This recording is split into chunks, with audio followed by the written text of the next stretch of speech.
legend lives on from the Salish Sea on down, of the big fairy they called Queen of the North.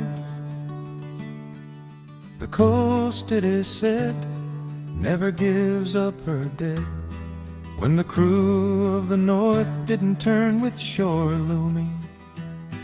With a load of passengers, 101 with room for more, then the Queen of the North weighed near empty.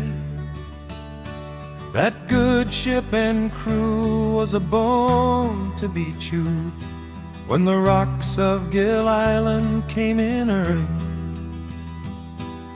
The ship was the pride of the British Columbian side, coming back from the terminal in Prince Rupert.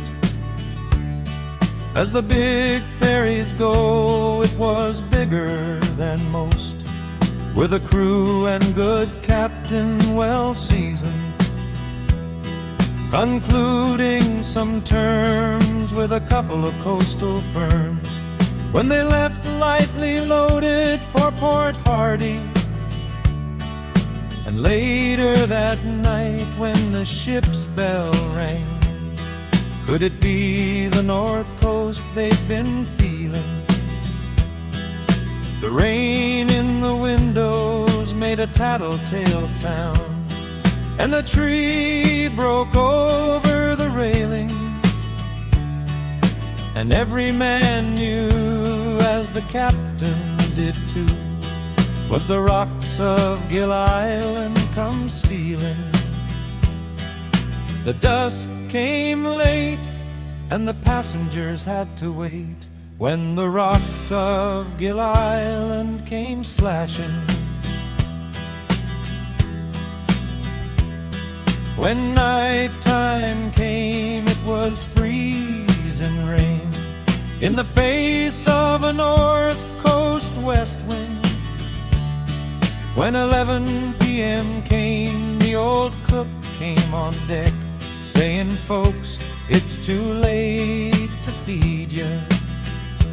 At 12:30 a.m. the main hull plates caved in. He said, "Well, it's been good to know you." The engineers wired in, they had water coming in, and the good ship and crew was in Pearl. And later that night, when her lights went out of sight, came the wreck of the Queen of the North. Does anyone know where the love of God goes, when the waves turn the minutes to hours? The searchers all say they'd have made Hartley Bay if they'd put 5 more miles behind her. They might have been drunk, or they might have been high. They may have fell asleep and missed their turn. But all that remains is the faces and the names of the passengers and the crew and the water.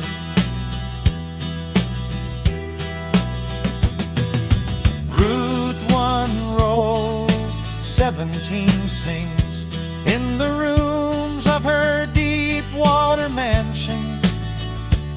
Route 25 steams like a young man's dreams. The islands and bays are for sportsmen, and farther below, Route 30 takes in what Route 2 can send her. And the ferry boats go, as the mariners all know, with the perils of the coast remembered. In a musty old hall in Nanaimo they prayed, in the BC Ferry Marine Workers Union. The ship's bells chimed till it rang 99 times, for each survivor from the Queen of the North. The legend lives on from the Salish Sea on down, of the big fairy they called Queen of the North. The coast, they said, never gives up her dead when the rocks of Gill Island come in earth.